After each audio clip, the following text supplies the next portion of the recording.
I recall some time ago, I was in seminary, and we had just had an all-campus and all-seminary mass, so both the college and the theology seminarians were together. And I was sitting down at lunch with one of my really good friends, and he's saying, "Oh, Chris, how come it is that we'll go to mass, but then right after we get in our little groups, we start talking just about that guy, blah blah blah, and all this kind of stuff. We just went to mass," and I said, "Well, it's just where we're just we're trying to get on, we're trying to struggle and be better. Sometimes it's not easy." And the readings today all speak of these practices that we've all been encouraged to do during Lent. They're not new to us. They're not anything novel. And we return to them every year. Of course, we know that ritual practice helps us to enter more deeply into the mystery of what we're celebrating. But we have to be conscious and intentional about entering into that mystery, or at least being open to that mystery. Not to simply, because if we're not intentional or conscious, we simply get into a routine. And then all those actions have no purchase in our soul. They don't stick. Nothing comes of them. Simply giving up sweets, for the sake of doing so, and saying at the end of Lent, "I did it for 40 days." And then, Easter Sunday is like, you come out with this huge chocolate face. What is that? What is that? The idea is that we take the time to make space for another person. What do I mean? When we fast, we allow the person who is hungry, even though they're not near us, to be present to us. When we offer something of what we have, in almsgiving, we allow the person who has none to be able to receive through whomever we're giving.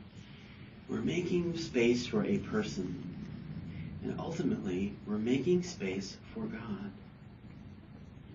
And if we look at everything that our faith helps us to understand, that all these things are good while we are able to use them, but ultimately we don't take them with us. What are we going to be taking?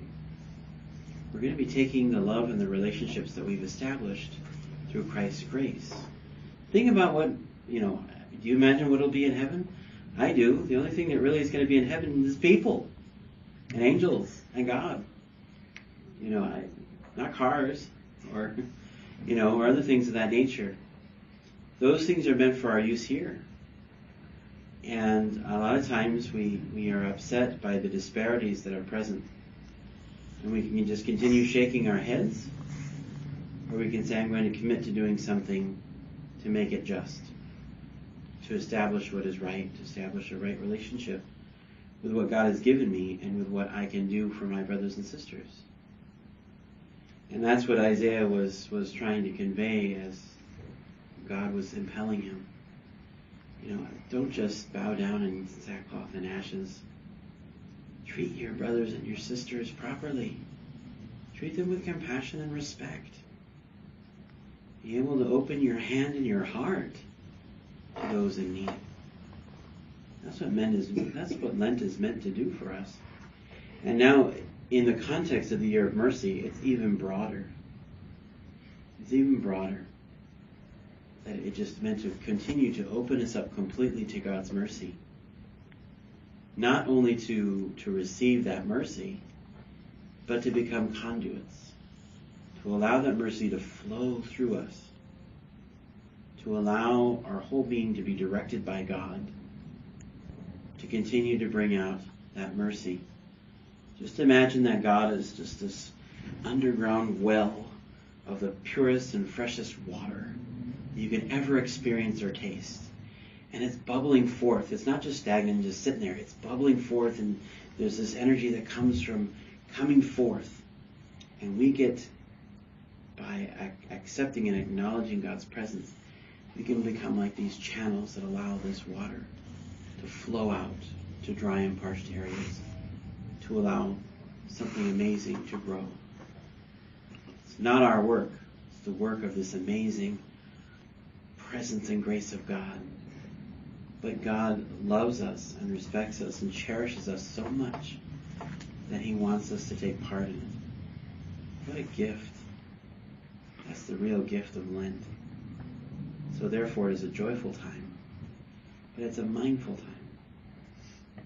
So let's be mindful instead. Let's be conscious and intentional in our practices. And to grow in ourselves, not merely a discipline, but a way of life that shapes our heart, our mind, and our soul. And that our actions reflect the wonderful grace and mercy that flows through us in Christ.